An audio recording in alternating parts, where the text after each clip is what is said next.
This is the Retirement Key Podcast with Abe Abish, founder of Abish Financial Services.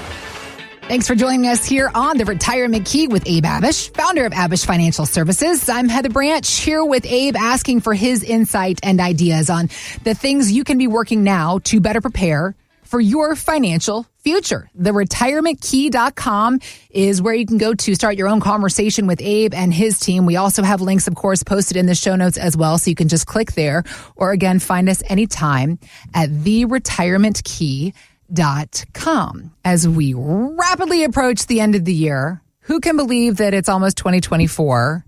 All the things you thought you would get done in 2023, the time is up. It happens to the best of us, no matter what New Year's resolutions we promise ourselves we'll keep every single year. It's time to reset those goals.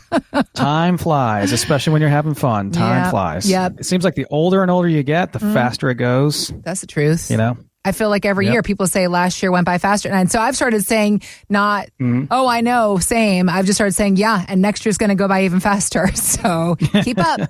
Keep up, everybody. Yep. We're busy. There's lots to do, especially for you at Abish Financial Services, because one of the big conversations we like to focus on here in this conversation that you and I get to have every week is the idea of tax planning. And it's not just about April 15th. In fact, for retirees, January 1st, December 31st are really bigger days to be considering for those of us planning and saving for our retirement.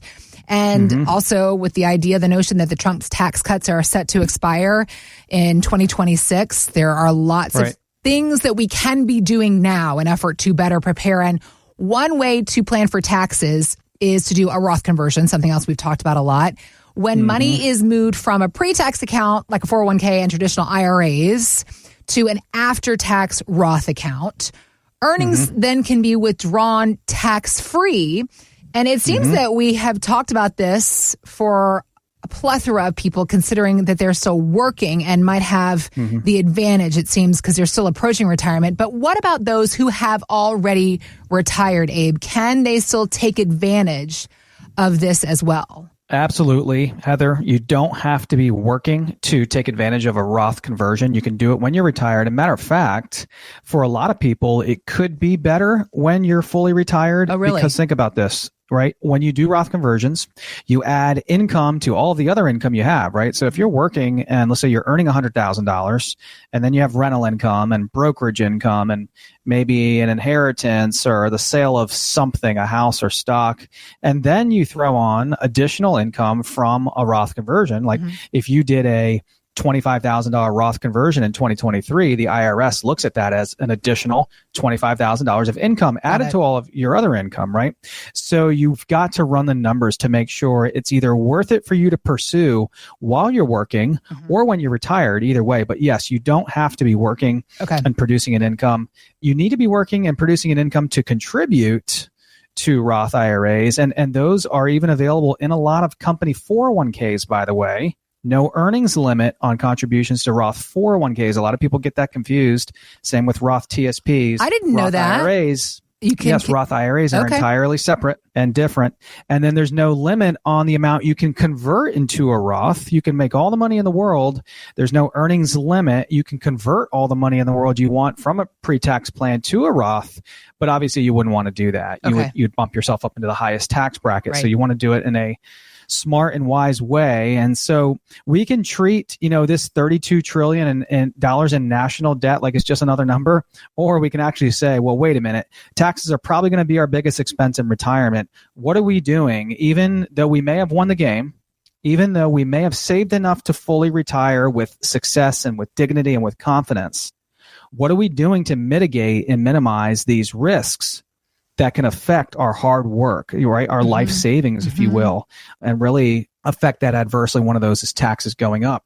And so as you just mentioned, the tax code is supposed to change in 2026, $32 trillion in national debt. And a lot of people are concerned that if taxes are going up and they're already going to be our biggest expense, how is that going to affect my life savings? Yeah. We just had a couple call into the show and then come in from Fairfax, Virginia. They've done a wonderful job of saving $2.5 million accumulated and saved. They're in their mid 60s. They're a 6 on our risk scale, just middle of the road investors. They're already realizing they've won the game from a savings standpoint. But their biggest concern, Heather, was that all $2.5 million accumulated is across IRAs and 401ks and pre-taxed accounts.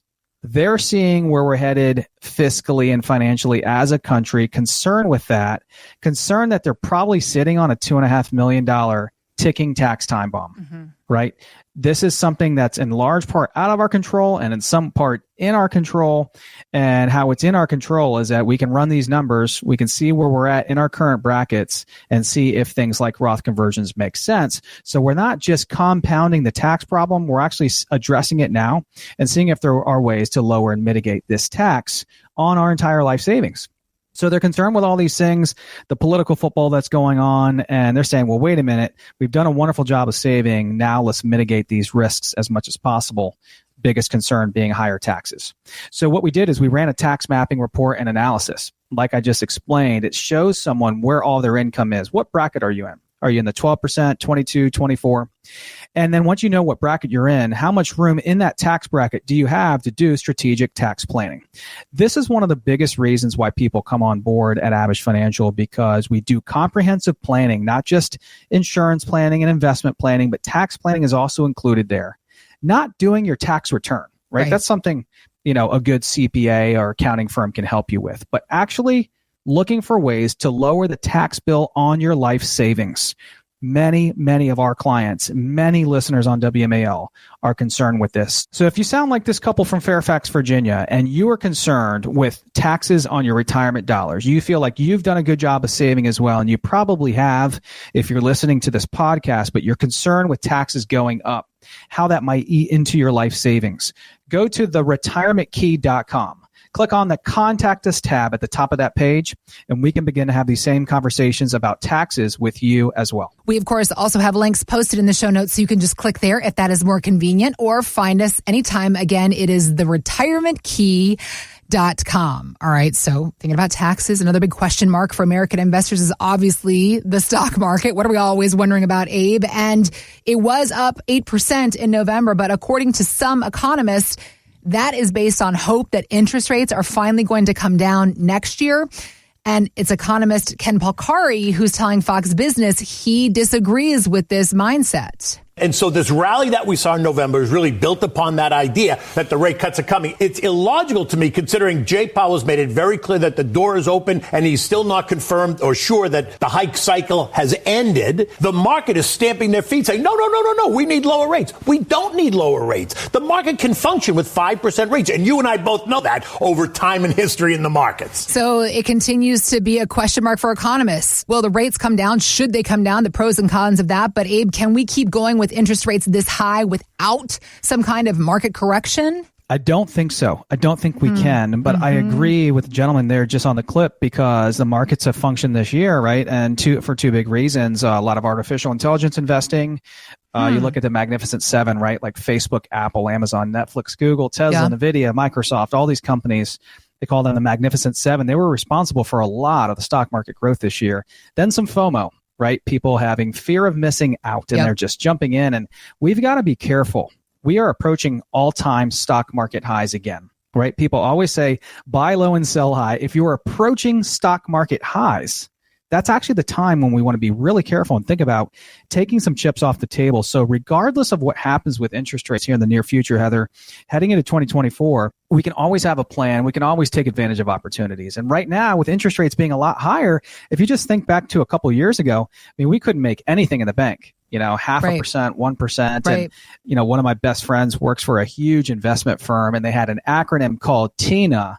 There is no other alternative to stocks, because they believe you couldn't make a dime anywhere except for the stock market. And I would say they were right in 2019, 2020, and 2021. But then last year in 2022, the markets were down almost 20%. And then they're up almost 20% this year. November having a fantastic month. But if you look at the S&P 500, and the last time it was around this value we're at today, which is around 45 to 4,600, we have to go all the way back to the fall of 2021. Over 2 years, we've seen this roller coaster, but that the markets have been flat since that time. Okay. We've got to be cautiously optimistic, especially if you're 5 years or less away from full retirement. Right. So We just had a lady call into the show and come in to the office from Arlington, Virginia. She's 69. She's got 1.5 million saved. She's got properties, land, all kinds of stuff. She's recently widowed. She's low on our risk scale, conservative, and she's realizing that with all these changes in life, she has enough money saved. So why take on any extra risk than necessary? She was even saying, Abe, just a few years ago, I was okay being a 7, 8, or 9 because I was still years away from retiring and my husband was alive and we had dual incomes. And now I see we have enough saved. We have enough accumulated. We have enough in assets for me to retire with dignity and confidence and not worry about money in the stock markets as much as I would have if I didn't have enough money saved. So we found out that she had 1.5 million saved, but she wanted to make big time changes and work with us because all 1.5 million accumulated was still in stocks with a big box firm, all in stocks, invested as if she was 40 years old, full octane, pedal to the metal, high risk, aggressive growth, invested as if she was 30 to 40 years younger. So the solution for her was to put together a portfolio x-ray to show this lady, well, look, it's not just me and my firm saying what you're invested in. Here are the reports from big time third-party firms like Morningstar and Riskalyze that are showing you, okay, here's your equity exposure, your bond exposure, your risk that you're taking on, the cost of your portfolio. Here it is in black and white. Do you want to make changes or do you want to stay down the path you are on? And she wanted to make changes clearly. So that portfolio x-ray will show you all the findings, the allocations, risk, cost, upside, downside, and really help someone to make a smart, prudent decision on their investments. So if you sound like this lady from Arlington, Virginia, and you've got $1 million or $2 million, maybe $3 million bucks saved, maybe it's even less than $1 million or more than $5 million, and you don't know exactly what you're invested in, and you want to know. You don't know when the last time you rebalanced was or reallocated. You don't know what the cost of your portfolio is, the risk, the upside and the downside. You need to know. You're approaching retirement. Go to theretirementkey.com. Click on that Contact Us tab at the top of the page, and we can begin to have these same conversations about investments and your portfolio as well. We also have links posted in the show notes, so you can just click there if that's more convenient, or again, find us anytime at theretirementkey.com. Thanks for listening to the Retirement Key Podcast with Abe Abish. To learn more about Abish Financial Services, visit theretirementkey.com and join Abe for his radio show, The Retirement Key, Saturdays at 8 a.m. and 2 p.m. and Sundays at 2 p.m. on WMAL. Investment advisory services offered through Abish Financial Wealth Management, LLC, number 310633, a registered investment advisor firm. Financial professionals are not licensed in all 50 states. To find out if Abraham Abish is licensed in your state, please call 571-577-9968. Abish Financial Services is not affiliated with nor endorsed by the Social Security Administration or any other government agency and does not provide legal or tax advice. Annuity guarantees rely solely on the financial strength and claims-paying ability of the issuing insurance company. By contacting us, you may be provided with information about insurance and annuity products offered through Abish Financial Services, Inc., Virginia Insurance License number 127820.